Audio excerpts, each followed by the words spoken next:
All right, now that you have the one big thing, we're going to go over a glossary of terms that I've kind of created that gets the point across more quicker. That's the best way to say that.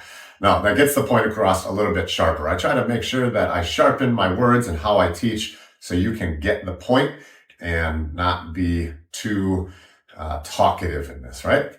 So here's the glossary of things that I'm going to say in this video that is going to I'm going to say it over and over, and I just want to describe exactly what I mean, okay?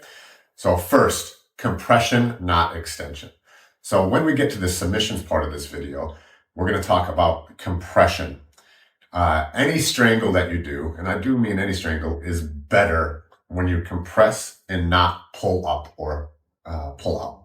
So think about a hose when you were a kid, right? Like think about your little brother or sister at the end of the hose, and the hose is running. And they're like, oh, playing with it, right? And then what do you do if you want to stop it and kind of mess with them? Well, you're going to kink that hose, right? And then they're going to look in the hose and then you let it go and then, right? Well, it's that kind of same thing with the blood going to your brain. So whenever we strangle somebody, we want to figure out how to get a good compression.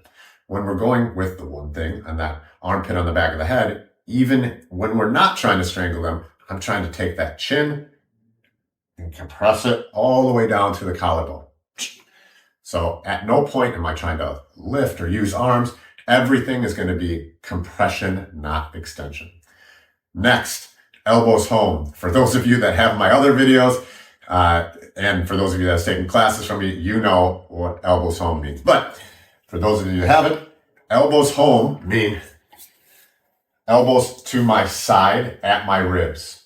Okay? This is not home. This is not home. This is not home. This is home, just like you were carrying heavy groceries. Okay? I'm going to say elbows home quite a bit. Even if there's something, even if you're holding on to something, you can still try to track them back to home.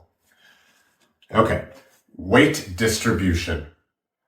So this is a drill that you can do at home, and I'm going to talk about it quite at length, but as we distribute our weight, we want to be aware of it. Meaning, like currently I'm sitting, and if I'm aware of where my weight is through my ankles.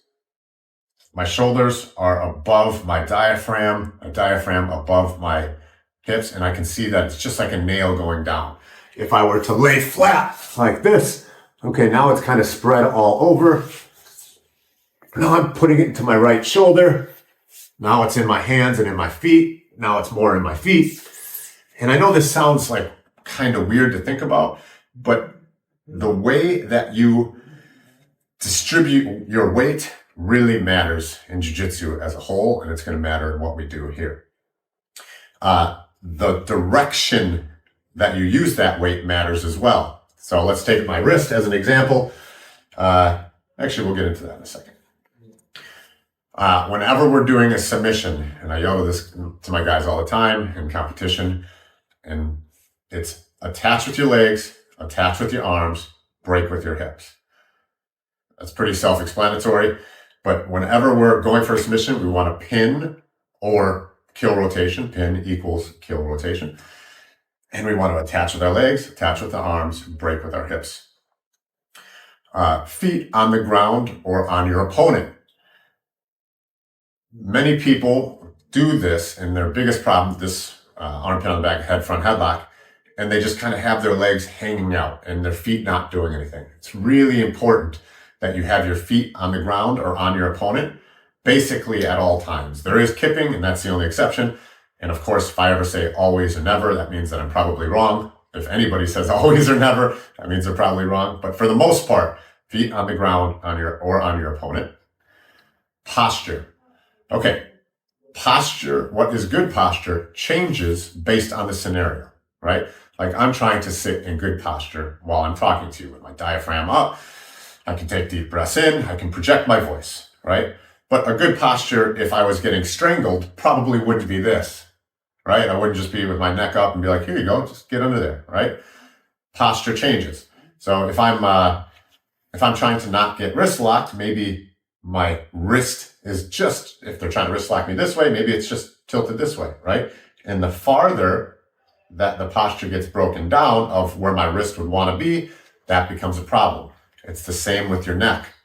What I was going to get into with directional pressure is if I want to wrist lock myself, the pressure that I'm going to need is going to be this direction if you follow my finger. Okay?